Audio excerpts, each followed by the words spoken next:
Friends, मैं आपका mentor AK Singh. और पहले तो सभी को मैरी क्रिसमस। यानी कि आज क्या है, 25 दिसंबर, और आज है क्रिसमस डे।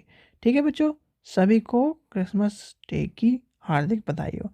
अब हम चलते हैं अपनी जो तैयारी है, वो किसकी तैयारी कर रहे हैं हम, KVS की। यानी कि हमें करनी है KVS की तैयारी। और KVS में भी हम क्या कर रहे हैं, साइकोलॉजी। यानी कि साइकोलॉजी को हमने क्या पढ़ा था आपको, जो आपके KVS के टॉपिक में है। यानी कि हमारा टॉपिक यानी किताब का नाम क्या है, प्रोस्पेक्टिव। ठीक है, prospective on education and leadership. ठीक है, ये हमारा किताब का नाम है, यानी कि हमारी किताब का नाम है। इसमें हमें जो कल टॉपिक किया था, कौन सा था, कॉन्सेप्ट, यानी कॉन्सेप्ट पढ़ लिया था हमने ऑफ ग्रोथ और डेवलपमेंट के बारे में पढ़ लिया था। तो यानी कि ये कॉन्सेप्ट हमारे क्लियर हो गए थे डेवलपमेंट तक। ये आपको समझ में आया होगा। भाई सीधे सीधे आपसे मैं एक क्वेश्चन पूछता हूँ, आपको पिछला भी तो याद होना चाहिए। यानी कि अगर पिछला याद नहीं होगा तो क्या फ़ायदा यहाँ पर आने का, और रिवाइज नहीं होगा तो फिर हम किताब क्या किसी भी चीज़ को पढ़ ले, और अगर रिवीजन नहीं होगा तो हमारा बिल्कुल डब्बा गोल होगा। ठीक है, तो सबसे पहले आपको लेके चलते हैं ग्रोथ पे।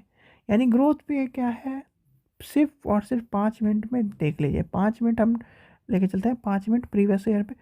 यानी कि प्रीवियस जो हमने क्लास करी उसके बारे में जानना जरूरी है, कि आपको पता भी नहीं है कि नहीं। ग्रोथ क्या है, ग्रोथ एक कैसी प्रक्रिया है, ग्रोथ और डेवलपमेंट के बारे में पढ़ रहे हैं। तो ग्रोथ के बारे में आपको पता होना चाहिए, ग्रोथ कैसी प्रक्रिया है। ग्रोथ है परिमाणात्मक परिवर्तन, और डेवलपमेंट क्या है, गुणात्मक परिवर्तन। यानी कि ग्रोथ को क्या है, मापा जा सकता है, और डेवलपमेंट को क्या है, मापा नहीं जा सकता। जैसे ग्रोथ में क्या होगा, बताइए ग्रोथ में क्या होगा।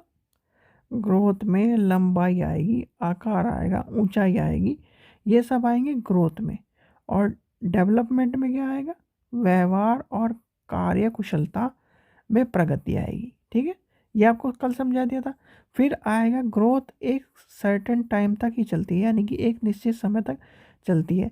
डेवलपमेंट क्या है, आजीवन चलने वाली प्रक्रिया है, यानी कि कभी ना रुकने वाली प्रक्रिया। आपसे या तो आजीवन पूछा बताया जाएगा क्वेश्चन में, या फिर निरंतर चलने वाली प्रक्रिया है।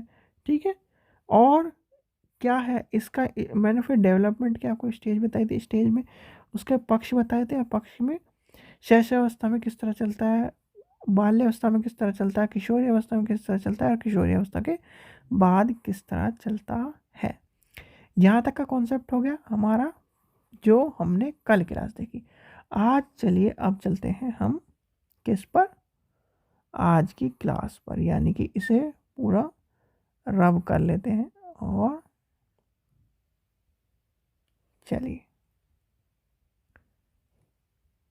ये हमने कर लिया। तो आज का जो टॉपिक है वो क्या है, टॉपिक आपको, भाई आज हमें क्या पढ़ना है, आज हमें पढ़ना है आगे का टॉपिक, यानी कि प्रिंसिपल्स। ठीक है, principles and debate on, sorry on वाला, of development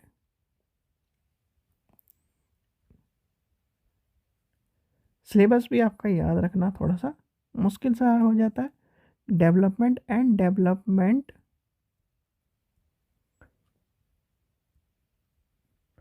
task and challenges.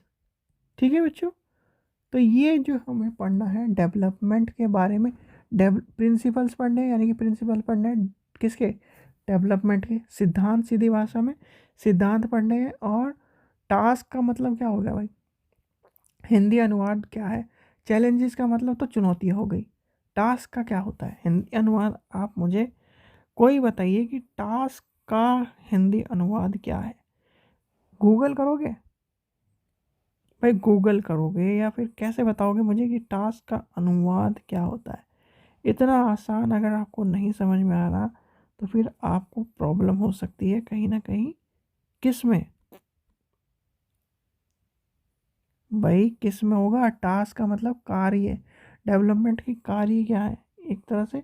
जब कहते हैं ना ये आपको टास्क दिया जा रहा है तो वो कार्य क्या दिया जा रहा है। तो डेवलपमेंट के टास्क और चैलेंजेस के बारे में आपको पता होना चाहिए भाई। चुनौती और उसके कार्य के बारे में आपको पता होना चाहिए कि डेवलपमेंट के कार्य क्या है और चुनौतियाँ क्या हैं। सीधे सीधे चलिए अब सिंपल वे में लेके चलते हैं। थोड़ा सा 1 मिनट आप सोचिए इस टॉपिक को, जब आपके जहन में आ रहा होगा कि प्रिंसिपल्स क्या है। यानी प्रिंसिपल को, चलिए प्रिंसिपल्स, डेवलपमेंट के प्रिंसिपल बच्चों को याद नहीं होते भाई। डेवलपमेंट के टास्क और चैलेंजेस क्या है। चैलेंजेस क्या है, सबसे पहला जो चैलेंजेस होते हैं वो होते हैं बायोलॉजिकल चैलेंजेस। यानी कि जब बच्चा बड़ा होता है उसके साथ साथ बायोलॉजिकल चेंजेस आते हैं। और फिर आते हैं, और यानी कि शारीरिक परिवर्तन होंगे, उसके मानसिक परिवर्तन होंगे। जो हमने पढ़ा था शारीरिक परिवर्तन, मानसिक परिवर्तन, संवेगात्मक परिवर्तन होंगे। और इस परिवर्तन के अनुसार चैलेंजेस बढ़ेंगे। और चैलेंजेस बढ़ेंगे तो किसके बढ़ेंगे, डेवलपमेंट के। और डेवलपमेंट कहाँ हो रहा है, बच्चे का हो रहा है, यानी कि व्यक्ति का हो रहा है। और तो वो सारे चैलेंजेस आएंगे। कार्य यानी कि टास्क क्या होंगे डेवलपमेंट के, ये सारे जो होने वाली प्रक्रिया है उनको दोहराता है। चलिए, तो ये आपको कॉन्सेप्ट समझ में आ गया यहाँ पर तक। अब चलते हैं, लेते हैं पेज। चलिए, पेज बर्बाद नहीं करते, इसी में लेके चलते हैं। सबसे पहला है क्या, सिद्धांत, यानी कि प्रिंसिपल्स ऑफ डेवलपमेंट। प्रिंसिपल पढ़ेंगे, सिद्धांत है। चलिए हिंदी में लिख देते हैं, विकास के सिद्धांत। यानी कि विकास के सिद्धांत, ये हमारा टॉपिक है। ठीक है, विकास के सिद्धांत। तो विकास के सिद्धांत में आपको पता ही है कि ये एक मनोवैज्ञानिक कारण है। यानी कि मनोवैज्ञानिक हो जाएंगे। और मानव की प्रक्रिया में बड़ी बारीकी से इसका रोल होता है। यानी कि बड़ी बारीकी से रोल होता है किसका भाई, विकास का। विकास पर ही निर्भर क्या करता है, आपकी वृद्धि यानी ग्रोथ डिसाइड करती है। तो सबसे पहला आपका विकास के सिद्धांत में क्या आएगा, निरंतरता का। यानी कि निरंतर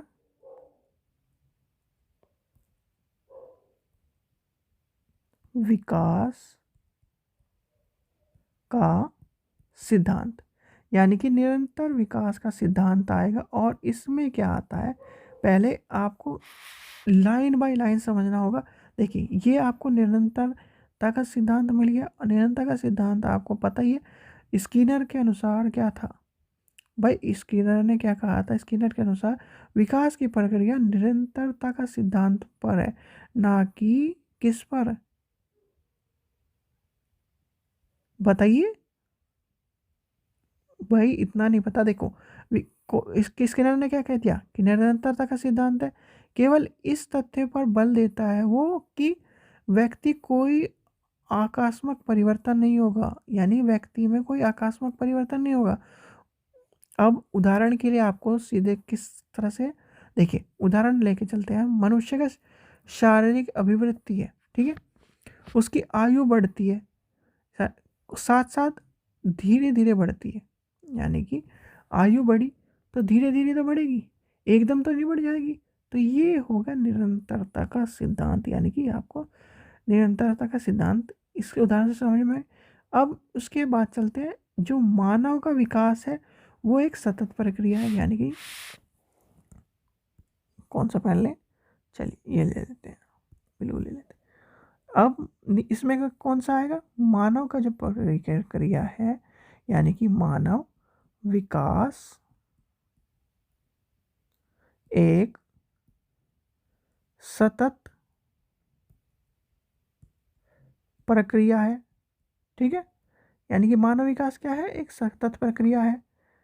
और सतत प्रक्रिया है तो सतत का मतलब क्या होगा, जो जीवन भर चलती रहती है। यानी कि ये क्या है, जो जन्म से मृत्यु तक चलती है। और मृत्यु तक चलेगी तो क्या होगा, निरंतरता का सिद्धांत। यानी कि निरंतर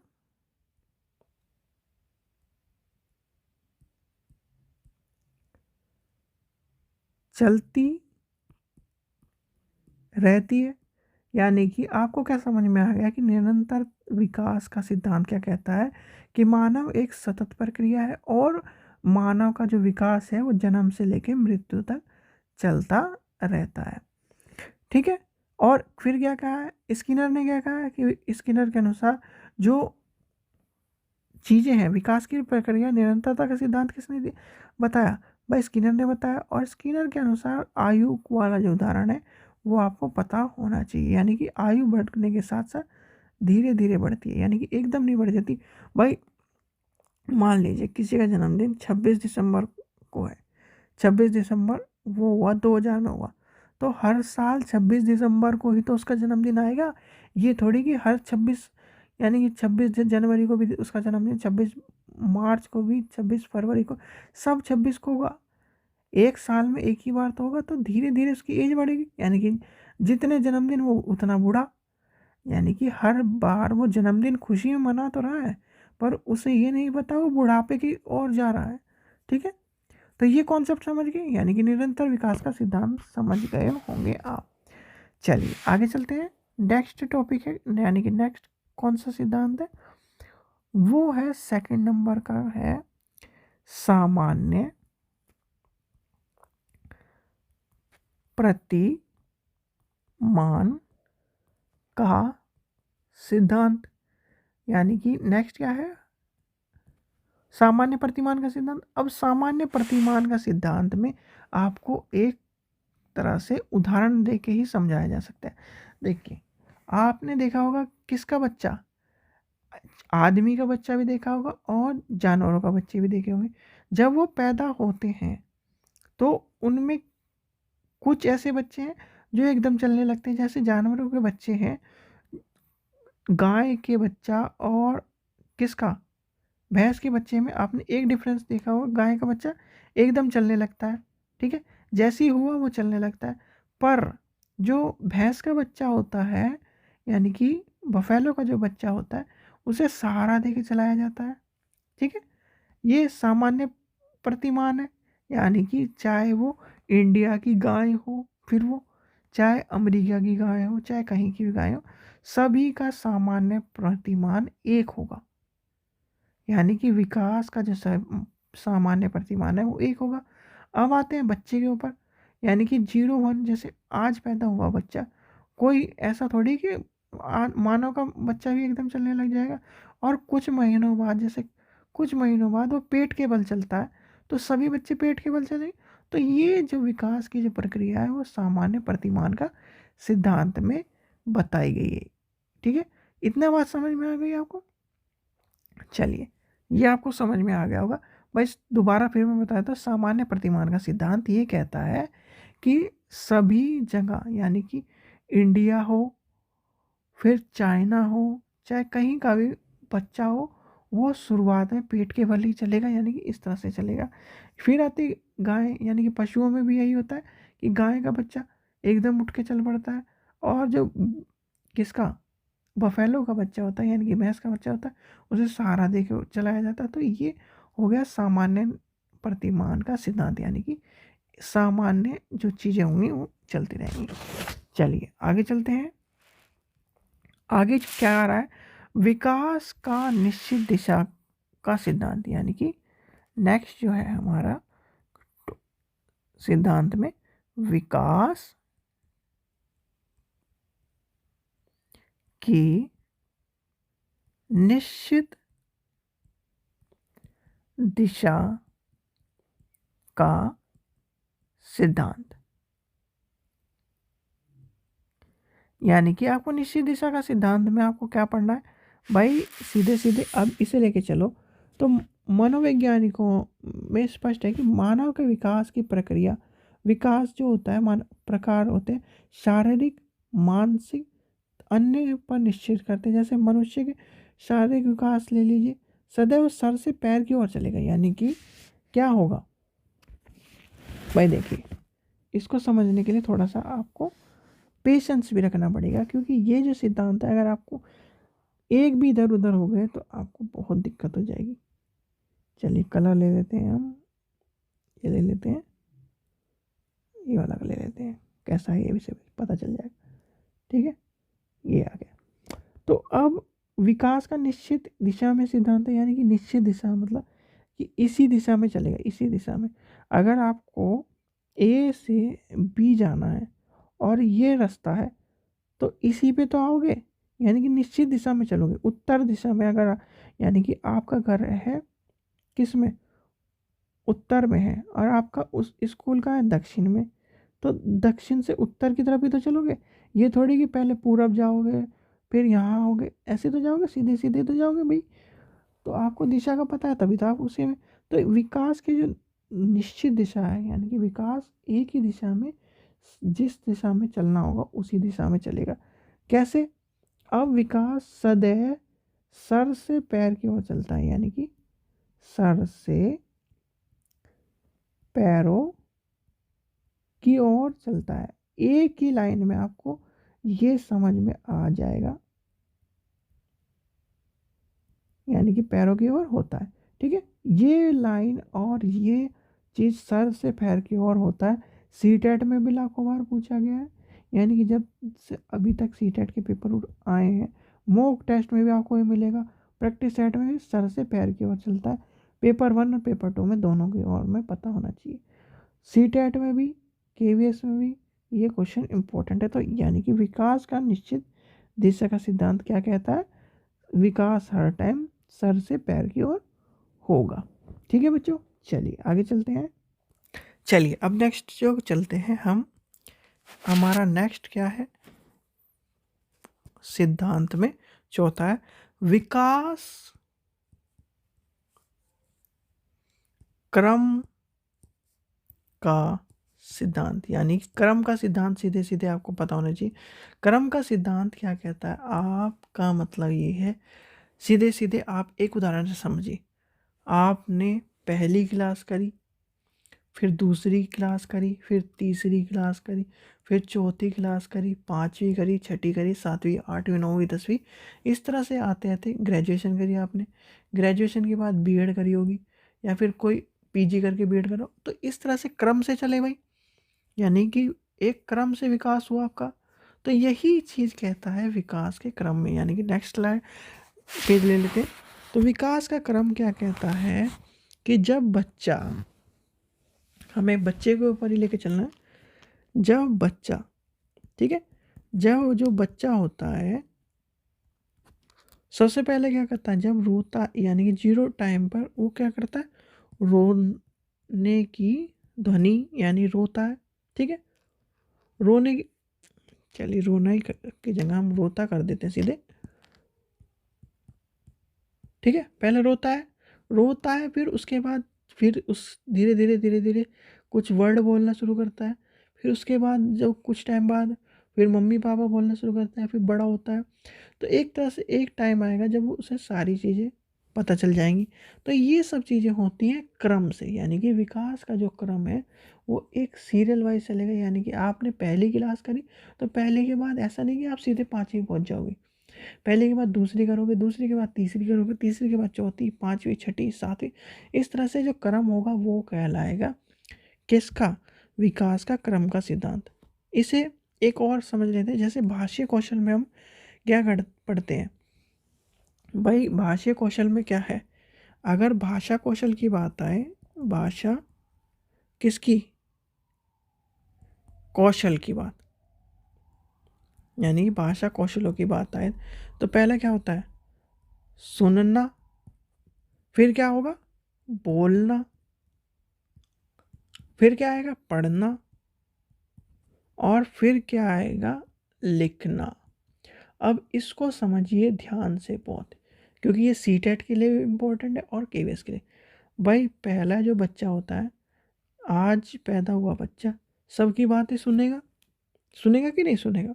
और उसके पास क्या है, संवेग कौन सा है, रोने का, यानी कि रोता रहेगा वो। फिर वो क्या आएगा, नेक्स्ट क्या आएगा, बोलेगा कि मम्मी पापा, इस तरह की चीज़ें बोलेगा। पढ़ेगा तो नहीं, यानी कि स्कूल का भेज रहे हो उसे पढ़ने वाले, यानी कि यहाँ पर स्कूल भेज रहे हो तो स्कूल में जाएगा तो पढ़ेगा। तो उससे पहले क्या आता है, उसे बोलना आता है, यानी कि अपनी भाषा का वो जान लेता है, मम्मी कौन है पापा कौन है, इससे क्या होता है, मम ये शब्द क्या है, तो वो बोलना सीख जाएगा। ठीक है, बोलने के बाद आएगा स्कूल में चला जाएगा, जब स्कूल में चल जाएगा तो पढ़ना जान जाएगा, और पढ़ना जान जाएगा तो फिर आ जाएगा लिखना भी जान जाएगा। यानी कि ये क्रम है, इस क्रम से आप हट तो नहीं सकते। आप 0 साल के बच्चे को लिखना तो नहीं सिखा सकते पहले। किसी ने ये कह दिया कि लिखना, बोलना, सुनना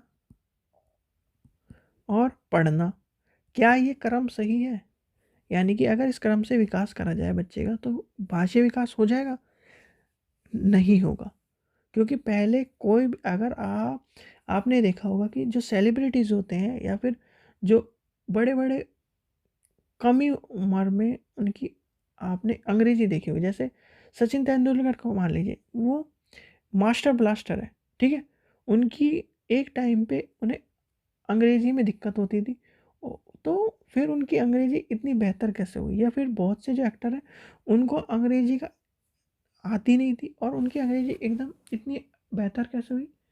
उसका रीज़न क्या है, जो सिखाने वाले होते हैं उनको पहले वो कहते हैं कि आप सिर्फ अंग्रेजी को सुनो सुनो, यानी कि जब सुनोगे सुनोगे, आप देखा होगा कि आप अंग्रेजी मूवी को देखते रहते हैं चाहे आप कुछ ना, वो उसमें जो वर्ड्स हैं वो सुनते रहते हैं, और जब सुनोगे तो एक आधे भारी भरकम वर्ड आपके मुंह पे रट जाएंगे, फिर बोलोगे भी, जब बोलोगे तो फिर लिखने की भी कोशिश करोगे, यानी सॉरी लिखने की बोला, पढ़ने की कोशिश करोगे, अब पढ़ोगे तो फिर लिखोगे भी। तो इस तरह से जब क्रम से चलता है तो वो क्या होता है, भाष्य कौशल वाली बात, यानी कि हमारा विकास के क्रम का सिद्धांत हो जाएगा। चलिए आगे चलते हैं, आगे क्या कह रहा है, नेक्स्ट है हमारा पॉइंट, यानी कि एक तरह से पांचवा सिद्धांत कौन सा है, पांचवा है सामान्य से विशिष्ट प्रक्रिया। यानी कि सामान्य से विशिष्ट, भाई सामान्य से विशिष्ट तो आपने रट ही रखा है, इसे भी समझाना पड़ेगा क्या? अगर इसे समझाना, देखो ये तो चीज़ें चलो मान ली मैंने कि आपको नहीं पता, पर ये इंपॉर्टेंट चीज़ है, सीटेट आपने पास कर रखा है, ये छोटे बच्चों वाली कहानी मत समझो कि छोटे बच्चों वाला कहानी है, ABCD पढ़ा दिया और काम खत्म। ये है साइकोलॉजी, अगर इसके साथ खेलोगे तो ये आपके साथ खेल लेगा। सीधी बात ये है, अगर साइकोलॉजी से खेलोगे ना तो ये आपके साथ खेल लेगा। ठीक है, तो सबसे पहला आता है सामान्य से विशिष्ट की ओर का सिद्धांत। देखिए सामान्य से विशिष्ट के सिद्धांत में क्या कह रहा है, चलिए नेक्स्ट पॉइंट ले लेते हैं।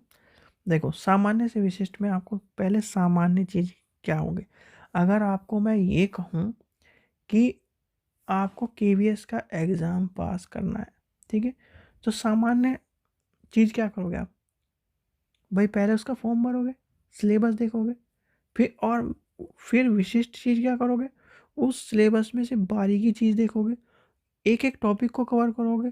तो ये हो गया सामान्य से, यानी कि सामान्य चीज़ क्या है, आपने फॉर्म भरा और सिलेबस एक बार देख लिया कितने कितने नंबर का है।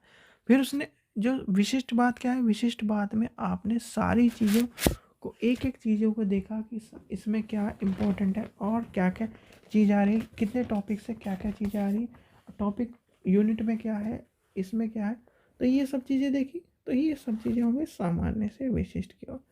और एक और उदाहरण लेके मैं बताता हूँ, देखिए कौन सा उदाहरण ले लें, कोई बच्चे का उदाहरण ले लेते हैं। हाँ देखिए, बच्चे का एक उदाहरण ले लेते हैं। बच्चा, आपने देखा होगा कि बच्चा क्या करता है, सबसे पहले उसे कोई चीज़ दी जाए तो उसे पहले मुंह में रखता है, चाहे उसे खाने की चीज़ हो या ना खाने की चीज़ हो, और या फिर खाद्य पदार्थ भी हो तो वो पहले मुंह में रखता है, फिर उसके बाद उसे पता चलता है कि इसे चबाना है या फिर इसे चूसना है जैसे टॉफ़ी लॉलीपॉप हो गई, उसे चूसना होता है, या फिर बहुत सी टॉफ़ी आती है चूसने वाली होती है, तो वो सिर्फ मुंह में रखता है, बाद में उसे खा जाता है या कुछ भी कर जाता है। ये सब सामान्य से विशिष्ट की ओर प्रक्रिया चलने वाली होती है। और एक और उदाहरण ले लें, भाई सीधे सीधे आप क्लासरूम में जाते हो, क्लासरूम में सीधे ये थोड़ी कि विशिष्ट चीज़ बता दोगे, पहले सामान्य चीज़ बताओगे कि बच्चे एक पाठ में ये है, पर्यावरण ये होता है वो होता है, फिर उसे विशिष्ट की ओर लेके चलेंगे कि पर्यावरण के ये महत्व है, ये पर्यावरण के ये इम्पोर्टेंस है। तो ये सब चीज़ें सामान्य से विशिष्ट की ओर का विकास, यानी कि विकास क्या है, सामान्य, पहले सामान्य चलेगा, फिर सामान्य धीरे धीरे धीरे धीरे बढ़ते बढ़ते एकदम विशिष्ट की ओर चल जाएगा, यानी कि सामान्य से विशिष्ट की ओर चलेगा। चलिए नेक्स्ट देखते हैं, नेक्स्ट क्या कह रहा है। नेक्स्ट है हमारा कौन सा, एकीकरण का सिद्धांत, यानी कि एकीकरण का सिद्धांत। मुझे लग रहा है कि बच्चे बोर हो रहे हैं। भाई बच्चों बोर मत हो, केवीएस की परीक्षा पानी है, यानी कि पार करनी है ना, तो रात दिन एक कर दीजिए। और रात दिन एक करने का मतलब ये, रात में आग लगा दो। रात में आग लगाओगे तब ही आपका जो सूरज निकलेगा वो एक चमाता हुआ सूरज निकलेगा। क्यों निकलेगा? क्योंकि आप रात में पढ़ोगे, अच्छे नंबरों के लिए पढ़ोगे, और अगले ही पल जब आपका रिजल्ट आएगा तो वो सूरज की तरह से चमकता हुआ चमचमाता हुआ निकलेगा। तो ये याद रखना, अगर आज रात काली करोगे अपने, आज आप रात को जलाओगे, तो कल देखना आपका सूरज इतना चमकेगा, इतना चमकेगा कि सामने वाला भी आपको ये कहेगा कि मुझे भी बता दो किस तरह से तैयारी करी थी। तो इतनी तैयारी करनी, इतनी तैयारी करनी कि सामने वाला भी आपसे ये पूछे कि किस तरह से तैयारी करी थी, कौन सी किताब उठाई थी, कहाँ से आपने पढ़ा था। तो ये सब चीज़ें आपको पता होना चाहिए। चलिए अपने टॉपिक पे आ जाते हैं फिर। तो एकीकरण के सिद्धांत में क्या है भाई, एकीकरण के सिद्धांत में क्या है, एक तो पूर्व से अंश की ओर होगा, यानी कि एक पेन ले लेते हैं, चलिए दूसरा। ये पेन लेने का रीज़न यही है कि आपको अलग अलग चीज़ें अलग अलग उसमें समझ में आए। देखिए पूर्व से अंश होगा, पूर्व से अंश, ठीक है। और क्या होगा, अंश से, और अंश से पूर्व होता है, ठीक है। ये हो जाएगा। चलिए नेक्स्ट पेज ले लेते हैं। इस तथ्य में क्या होगा, एकीकरण का सिद्धांत समझ में आ गया भाई। अब आपको समझाना क्या है, जो विकास होता है वो पूर्व से अंश की ओर चलता है और अंश से पूर्व की ओर गति करता है, यानी कि पूर्व से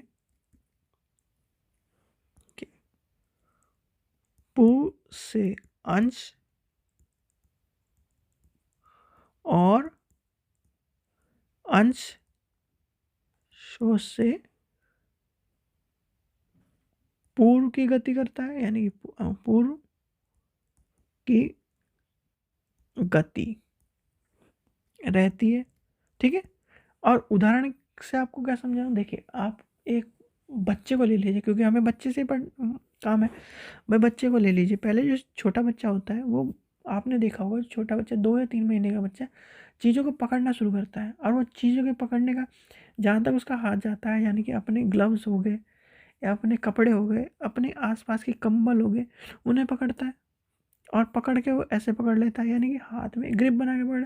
फिर वो धीरे धीरे उंगलियों का सहारा लेना शुरू करता है, अंगूठों का सहारा लेना शुरू करता है। देखते ही देखते वो हाथों के सभी इस चीज़ों को एक साथ प्रयोग करना है, यानी हाथ भी उंगली भी सब चीज़ों।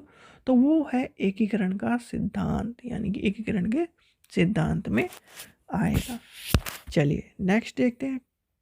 नेक्स्ट सिद्धांत क्या है, सातवां सिद्धांत क्या है, विकास के विभिन्न गति का सिद्धांत, यानी कि विकास, ये भी आपको समझाना पड़ेगा कि विकास के विभिन्न गति, यानी कि विकास की जो विभिन्न गति होती है, विकास की, देखिए पहले लिख अपना सिद्धांत का नाम लिख लेते हैं पूरा। भाई देखो सीधी बात है, 0 से जब 3 वर्ष का या आप 6 वर्ष का मान के चलिए। 0 से 6 वर्ष का क्या है, शेष अवस्था है। शेष अवस्था में वो क्या होगा, उसकी मंद गति से चलेगा वो। फिर उसके बाद जब आएगा 6 से 12, तो वो और किस तरह से चलेगा, तीव्र गति से चलेगा। और तीव्र गति में इसमें भी 2 पार्ट हो जाएंगे। 6 से 9 में तीव्र गति से चलेगा, फिर 9 से 12 में फिर वो मंद गति से आ जाएगा, फिर 12 से 18 क्या होगा, सामान्य गति से चलेगा। यानी कि विकास के जो विभिन्न विभिन्न गतियाँ हैं वो अलग अलग है। जैसे आपको समझाते हैं, हमने क्या पढ़ा था, सीधे सीधे 6 से 12, सॉरी 0 से 6, 6 से 12 और 12 से 18 ये पढ़ा था। इसमें क्या है, बाल्यावस्था, सॉरी बाल्यावस्था कह रहा हूँ, किशोरी अवस्था, ठीक है। इसमें क्या था, बाल्य अवस्था, इसमें क्या था, शैशव अवस्था, ठीक है। इतना इतना लिख के मैं आपको समझा रहा हूँ। ये ले हमने पेन, नेक्स्ट, ठीक है। ये आपको समझ में आ जाएगा। तो इसमें भी आपको 2 पार्ट में खोल के चलते हैं। 0 से 3 वर्ष का जो बच्चा होता है वो क्या करता है, उपेक्षित होता है, तीव्र गति से चलता है, यानी कि तीव्र गति से चलते हैं। फिर आता है, यानी कि 0 से इसका बच्चा कौन सा होगा, गति क्या होगी इसकी, तीव्र होगी, यानी कि तीव्र गति होगी, ठीक है। और फिर जब आएगा 3 से 6, उसकी गति कैसी होगी, मंद गति हो जाएगी, यानी कि मंद गति हो जाएगी। ऐसे ही यहाँ आएगा 6 से 12 है, तो 6 से 2 पार्ट में डिवाइड हो जाएगा, और 6 से 2 पार्ट में डिवाइड, 6 से 9 में क्या होगा, तीव्र गति होगी। और फिर क्या होगा, आगे क्या होगा, 9 से 12 में क्या होगा, मंद गति हो जाएगी। फिर आएगा क्या, 12 से हमारा 18 बचा, 12 से 18 में क्या होगा, सामान्य गति होगी, यानी कि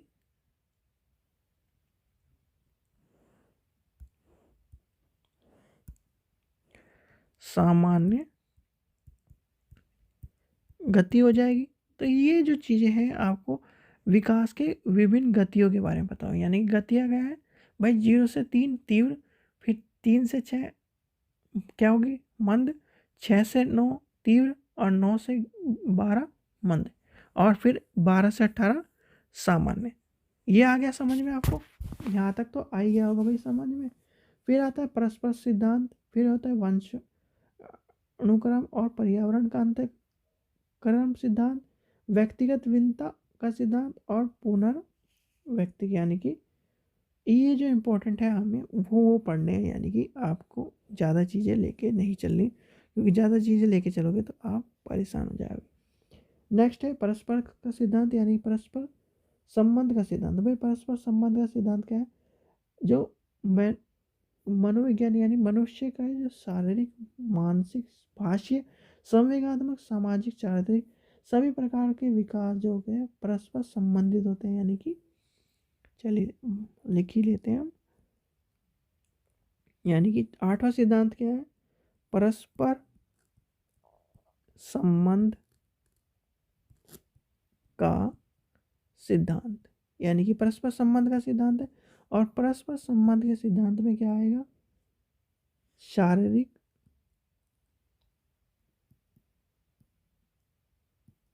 ठीक है, मानसिक, भाषीय, यानी कि भाषीय, संवेगात्मक, और सामाजिक। ये जो और एक कौन सा बचा, चारित्रिक, हाँ चारित्रिक भी बचा, यानी कि सामाजिक और चारित्रिक, ठीक है। ये सभी जो विकास के हैं वो किस परस्पर संबंध है, यानी कि सभी का के परस्पर का परस्पर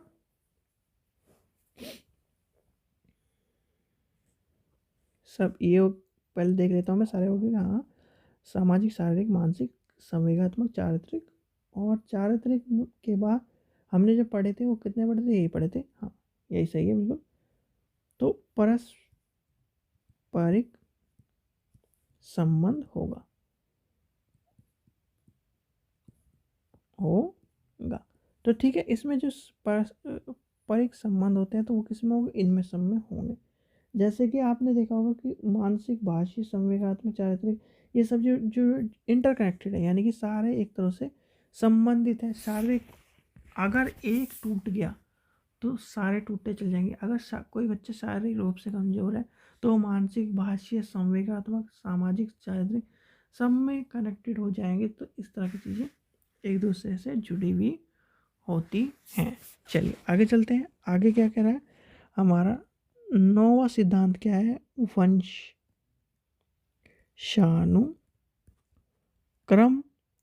और या फिर वह वातावरण, पर्यावरण की जगह वातावरण लिखते हैं हम, हेरिडिटी एंड एनवायरनमेंट। ठीक है, इस चीज़ को समझ लेना, हेरिडिटी और एनवायरनमेंट आपको लिखा मिले कि अंत्य क्रिया होती है। अंत्य क्रिया कैसे होती है भाई, सीधे सीधे बात ये है, ये दोनों भी एक दूसरे पर डिपेंड होते हैं। जहाँ वंशाणु यानी अनुवांशिकता, हेरिडिटी होगी, वहाँ पर वातावरण ही होगा। और वंशाणु से तात्पर्य है उन गुणों से है, देखिए बच्चों के जो माता पिता यानी कि जीन्स जो होते हैं, ठीक है, आपको पता ही होगा जीन्स जो होते हैं, जैसे कि माता और पिता के क्या होते हैं, जीन्स को क्या इंग्लिश हिंदी में क्या कहते हैं भाई, जीन्स को हिंदी में, चलो मुझे कमेंट सेक्शन में बताएं कि जीन्स को हिंदी में क्या कहते हैं, आप हिंदी में पढ़ रहे हैं। तो जीन्स होते हैं, तो उससे क्या होगा, उनके पर्यावरण से तात्पर्य उनके प्राकृतिक और सामाजिक परिवेश से है। यानी कि प्राकृतिक का सामाजिक परिवेश और प्राकृतिक जो पेशा है उसके बाद, और उसमें क्या होगा, बच्चे की लंबाई, चौड़ाई, आँख का कलर, नाक का कलर, ये सब चीज़ें जो होती हैं वो किससे पे होती हैं, उसके जीन्स पे होती है, यानी कि वंशाणुगत पे होती है। फिर आती है पर्यावरण की बात। आपने देखा होगा जो अमेरिका का बच्चा होगा वो किस तरह का होगा, उसी एनवायरनमेंट में पलने वाला होगा, पढ़ने वाला होगा। यहाँ का इंडिया का बच्चा होगा वहाँ यहाँ के एनवायरनमेंट में पलने वाला होगा, बढ़ने वाला होगा। तो ये सब चीज़ें इम्पोर्टेंट होती है किसके लिए, विकास के लिए। ठीक है, ये आप समझ गए। तो ये आपका हो गया विकास के सिद्धांत, यानी कि विकास के सिद्धांत हो गए। अब जो नेक्स्ट था हमारा क्या था, चैलेंजेस एंड टास्क, यानी कि नेक्स्ट चलते हैं उसे पढ़ते।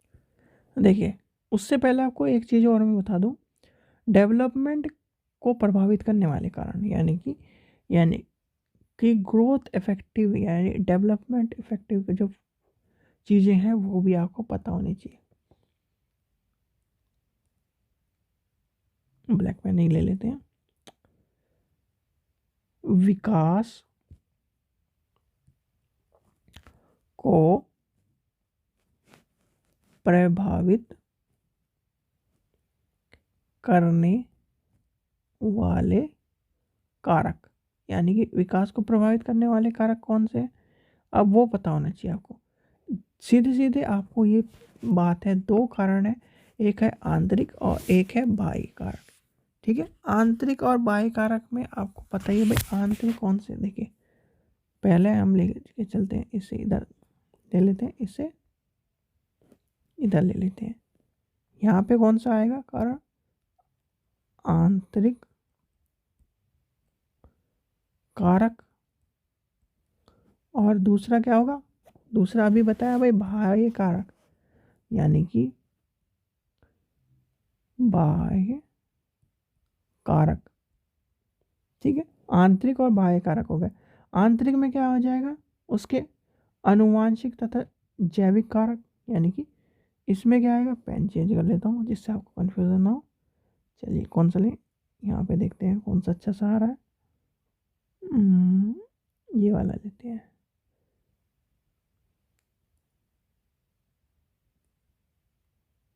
चलिए ये वाला पेन ले लेते हैं। कलर चेंज करते रहना चाहिए जिससे समझ में भी आ जाए। तो पहला क्या आएगा, इसमें आएगा आनुवांशिक,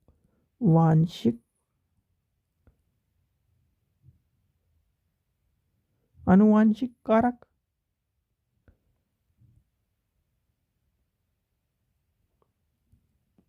फिर है जैविक कारक। ठीक है। शारीरिक,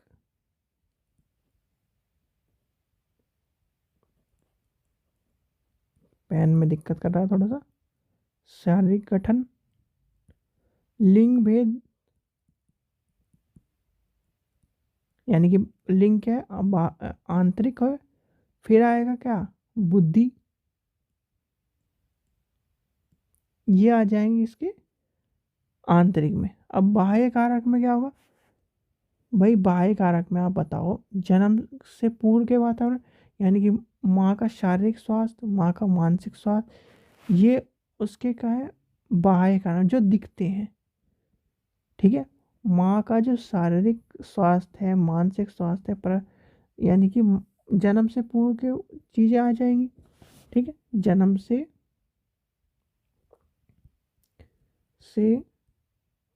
पूर्व का वातावरण,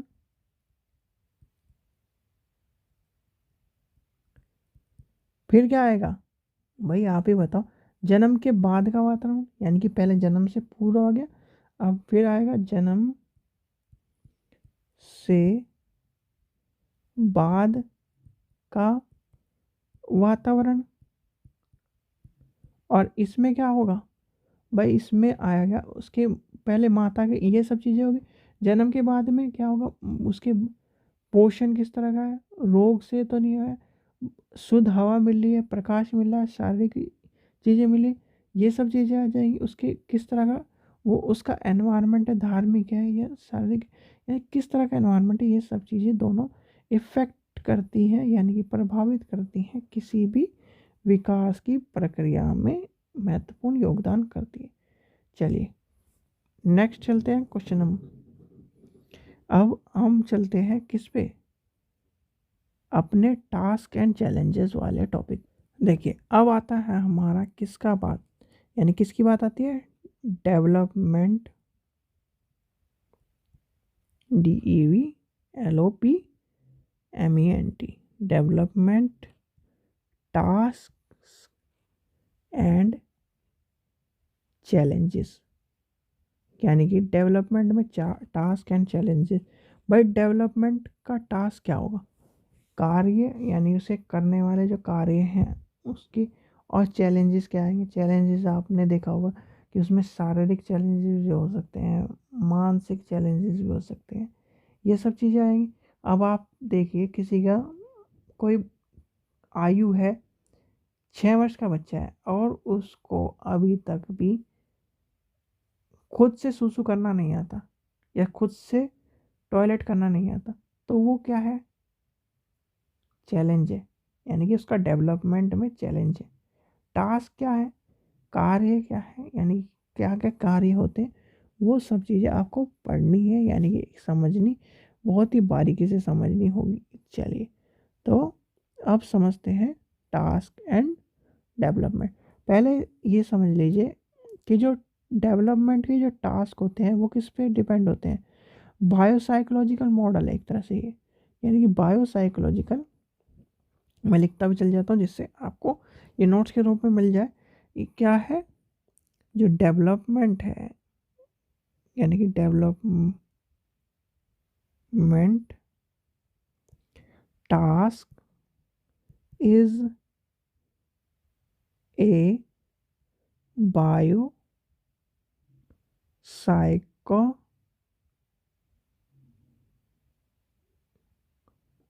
यानी कि साइकोलॉजी है, साइकोलॉजी इतने लिख दें, छोटा ही लिख देते हैं क्योंकि हमें चीज़ें बचानी है। तो साइकोलॉजी हो गई, यानी बायो साइको हो गया। ठीक है। फिर आता है इम्पोर्टेंट इशू, क्या है इसमें, इम्पोर्टेंट इशू जो होता है पहला होता है बायोलॉजिकल, फिर आता है साइकोलॉजिकल, फिर आता है सोशियोलॉजिकल। यानी कि पहला आएगा क्या, बायोलॉजिकल जैविक, फिर आएगा मनोवैज्ञानिक, और फिर आएगा सोशल, यानी सामाजिक। भाई पहला क्या आएगा, बायोलॉजिकल। ठीक है। सेकंड क्या आएगा, साइकोलॉजिकल, यानी कि साइकोलॉजिकल। थर्ड क्या आएगा, थर्ड आएगा हमारा सोशोलॉजिकल, यानी कि ये सब चीज़ें जो होती हैं, इम्पोर्टेंट है किस में, डेवलपमेंट के टास्क में, यानी टास्क जो होता है उसमें बायोलॉजिकल, साइकोलॉजिकल और सोशोलॉजिकल आ जाएगा। ये जब चीज़ें आएंगी तो फिर अब आपको चलना है कहाँ पर, डेवलपमेंट टास्क में। ये सोर्स पढ़ लिया हमने एक तरह से। अब आपको चीज़ें भाई समझने में थोड़ा सा टाइम लग सकता है। चैलेंजेस, अब टास्क में आपको चैलेंजेस बाद में बढ़ाऊंगा, पहले टास्क के बाद समझ लीजिए, ठीक है। डेवलपमेंट टास्क की बात आए तो अब लेके चलते हैं एडल्टहुड, यानी कि एडल्टहुड में, एडल्टहुड को क्या कहते हैं, किशोरी अवस्था की बात है। और एडल्टहुड किशोरी अवस्था के बाद की बात होती है। तो उसमें क्या आएगा, उसमें आपने देखा होगा, जब एडल्टहुड के बाद लेके चलते हैं हम, एडल्टहुड लेके चलते हैं, एडल्टहुड डेवलपमेंट टास्क, यानी कि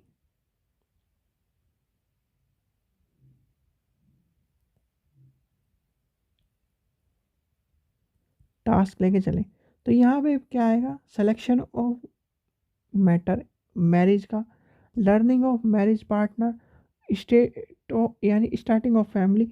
तो यहाँ पर क्या टास्क है उसका, कि व्यक्ति का, उसे शादी करनी है, शादी के बाद पैसा कमाना है, पैसे यानी पैसा भी कमाना है, शादी भी करनी है, साथ में रहना है अपनी वाइफ के, फिर उसकी फैमिली प्लानिंग होगी, बच्चे चाहिए उसे, बच्चे को स्कूल में लेके जाना। तो ये सब चीज़ें क्या हो गई, एक उसका किस टाइम पे, एडल्टहुड डेवलपमेंट में आ जाएगा। फिर जब मैरिज होगी उसे मैनेजमेंट घर का भी करना होगा, ओकेज़न भी चाहिए, उसके सिविल रिस्पॉन्सिबिलिटी भी है। तो ये सब चीज़ें आ जाएंगी किसमें, इसमें।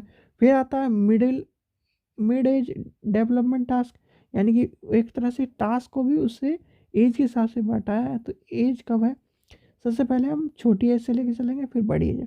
भाई जब आप 30 से के ऊपर पहुंच जाओगे तो फिर क्या होगा, वो समाज में आपको दबदबा भी चाहिए कि समाज में आपको सब जाने, एक तरह से डेवलपमेंट भी चाहिए, टाइम भी चाहिए, अपने बच्चों को बड़ा होना भी चाहिए, बड़ों, उन बच्चों की शादी भी करनी है, शादी के बाद उनके बच्चे भी देखने। तो ये आ जाएगा किस में, mid age development, development task, यानी कि इसमें आ जाएगा। फिर उसके बाद क्या होगा, भाई आप ओल्ड एज में चल जाओगे, old later maturity development stage, यानी कि ओल्ड एज में पहुंच जाओगे 60 के बाद। फिर क्या रहेगा, आपकी मरने की उम्र होगी, आपके पोते, यानी कि आपको क्या इच्छा रहेगी कि मेरे पोते की शादी हो जाए, मेरी पोती की शादी हो जाए। तो ये सब चीज़ें जो होती हैं डेवलपमेंट में टास्क के, ये चैलेंजेस भी है और टास्क की इम्पोर्टेंस भी, यानी कि टास्क में दोनों चीज़ें आ जाएगी। चैलेंजेस क्या है, चैलेंजेस आपके डेवलपमेंट में बहुत सारे। चैलेंजेस की बात आएगी तो चैलेंजेस में देखिए, टास्क तो समझिए, कार्य क्या क्या है। चैलेंजेस में आप एक तरह से और समझ लीजिए, जैसे कि आप चाहते हैं कुछ और चैलेंजेस आ गए, यानी कि बात है कि एक तरह से समस्या उत्पन्न होगी। आपने सोचा, चैलेंजेस, चैलेंज है कि आपको केवीएस का एग्ज़ाम पास करना है, पर केवीएस का एग्ज़ाम में आपने 2 फॉर्म भरे थे और दोनों फॉर्म में पास हो गए। तो अब किस में जाए, ये भी एक चैलेंज है कि मुझे केवीएस में टीजीटी में जाना चाहिए या पीजीटी में जाना चाहिए, या फिर टीजीटी मैथ्स में जाना चाहिए, साइंस में जाना चाहिए। तो ये चैलेंज है। तो इस तरह के चैलेंजेस की जब डेवलपमेंट की बात आती है, तो डेवलपमेंट चैलेंजेस से डिपेंड होता है उसकी ग्रोथ पे, यानी कि उसके ओवरऑल सब चीज़ों पे, बायोलॉजिकल, साइकोलॉजिकल, सोशोलॉजिकल। तो ये सब चीज़ें जब टास्क इम्पोर्टेंट होगा, यानी कि उसके कार्य, डेवलपमेंट के कार्य, फिर आते हैं चैलेंजेस। और चैलेंजेस में आपको समझाई दी कि क्या चैलेंजेस है। भाई डेवलपमेंट में सारी चीज़ चैलेंजेस हैं और उसी के हिसाब से वो कार्य चलते रहते हैं। ठीक है बच्चों, तो ये जो टॉपिक था आपका कवर हो चुका है, यानी कि फर्स्ट यूनिट की फर्स्ट 2 टॉपिक कवर हो चुके हैं। डेवलपमेंट किसका, ग्रोथ एंड डेवलपमेंट हो गया, प्रिंसिपल्स हो गए, टास्क एंड चैलेंजेस हो गए, और चैलेंजेस के बाद ये पूरा जो 2 टॉपिक थे इसमें आपको कवर करा दिए गए हैं। ठीक है बच्चों, आपसे एक ही रिक्वेस्ट है, आप चैनल को सब्सक्राइब करें और सब्सक्राइब करने के बाद बेल आइकन को दबा के रखें और नोटिफिकेशन में आप ध्यान रखें, क्योंकि अगर आपको नोटिफिकेशन नहीं मिलेगा तो आपको पता नहीं चलेगा कि केवीएस की क्लास आ गई, और केवीएस की क्लास आ गई तो आपको दिक्कत होगी। चलिए, आशा करता हूँ आपको वीडियो पसंद आई होगी। वीडियो पसंद आई तो लाइक करें, चैनल को सब्सक्राइब करें, और इसी तरह से और वीडियो देखने के लिए पहले से चैनल को सब्सक्राइब रखें और अपने दोस्तों को भी इसका वीडियो का लाभ दें। Thank you.